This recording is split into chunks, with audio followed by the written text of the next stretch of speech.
श्रीमद्वाल्मीकि रामायण सुंदरकांड अध्याय 7 रावण के भवन एवं पुष्पक विमान का वर्णन। बलवान वीर हनुमान जी ने नीलम से जड़ी हुई सोने की खिड़कियों से सुशोभित तथा पक्षी समूहों से युक्त भवनों का समुदाय देखा, जो वर्षा काल में बिजली से युक्त महती मेघमाला के समान मनोहर जान पड़ता था। उसमें नाना प्रकार की बैठकें, शंख, आयुध और धनुषों की मुख्य शालाएं तथा पर्वतों के समान ऊंचे महलों के ऊपर मनोहर एवं विशाल चंद्रशालाएं, अट्टालिकाएं देखी।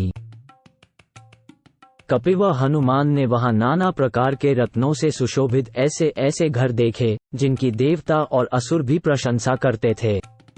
वे गृह संपूर्ण दोषों से रहित थे तथा रावण ने उन्हें अपने पुरुषार्थ से प्राप्त किया था। वे भवन बड़े प्रयत्न से बनाए गए थे और ऐसे अद्भुत लगते थे, मानो साक्षात मयदानव ने ही उनका निर्माण किया हो। हनुमान जी ने उन्हें देखा। लंकापति रावण के वे घर इस भूतल पर सभी गुणों में सबसे बढ़ चढ़कर थे। फिर उन्होंने राक्षस राज रावण का उसकी शक्ति के अनुरूप अत्यंत उत्तम और अनुपम भवन, पुष्पक विमान देखा, जो मेघ के समान ऊंचा, सुवर्ण के समान सुंदर कांति वाला तथा मनोहर था। वो इस भूतल पर बिखरे हुए स्वर्ण के समान जान पड़ता था। अपनी कांति से प्रज्वलित सा हो रहा था। अनेकानेक रत्नों से व्याप्त, भांति भांति के वृक्षों के फूलों से आच्छादित तथा पुष्पों के पराग से भरे हुए पर्वत शिखर के समान शोभा पाता था। वो विमानरूप भवन विद्युमालाओं से पूजित मेघ के समान रमणीय रत्नों से देदीप्यमान हो रहा था और श्रेष्ठ हंसों द्वारा आकाश में धोए जाते हुए विमान की भांति जान पड़ता था। उस दिव्य विमान को बहुत सुंदर ढंग से बनाया गया था। वो अद्भुत शोभा से संपन्न दिखाई देता था। जैसे अनेक धातुओं के कारण पर्वत शिखर, ग्रहों और चंद्रमा के कारण आकाश तथा अनेक वर्णों से युक्त होने के कारण मनोहर मेघ विचित्र शोभा धारण करते हैं, उसी तरह नाना प्रकार के रत्नों से निर्मित होने के कारण वो विमान भी विचित्र शोभा से संपन्न दिखाई देता था। उस विमान की आधार भूमि, आरोहियों के खड़े होने का स्थान, सोने और मणियों के द्वारा निर्मित कृत्रिम पर्वतमालाओं से पूर्ण बनाई गई थी। वे पर्वत वृक्षों की विस्तृत पंक्तियों से हरे भरे रचे गए थे।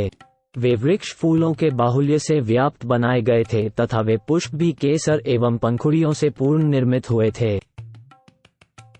उस विमान में श्वेत भवन बने हुए थे।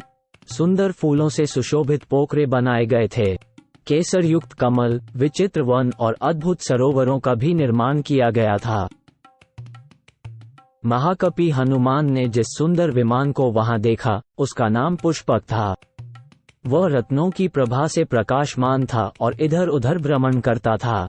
देवताओं के गृहाकार उत्तम विमानों में सबसे अधिक आदर उस महाविमान पुष्पक का ही होता था।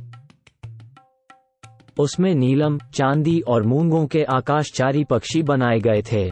नाना प्रकार के रत्नों से विचित्र वर्ण के सर्पों का निर्माण किया गया था और अच्छी जाति के घोड़ों के समान ही सुंदर अंग वाले अश्व भी बनाए गए थे।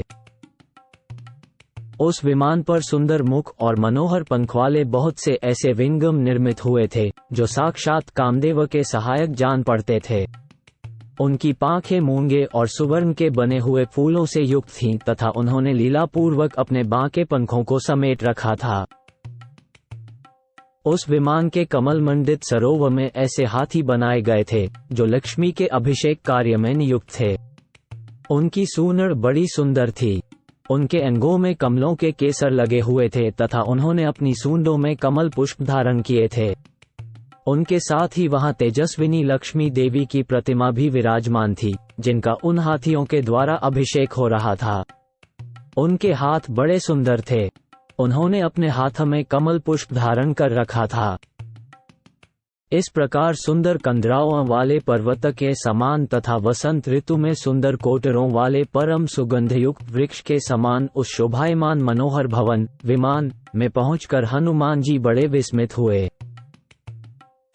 तदनंतर दशमुख रावण के बाहुबल से पालित उस प्रशंसित पुरी में जाकर चारों ओर घूमने पर भी पति के गुणों के वेग से पराजित, विमुग्ध, अत्यंत दुःखिनी और परम पूजनीय जनक किशोरी सीता को न देखकर कपिव हनुमान बड़ी चिंता में पड़ गए।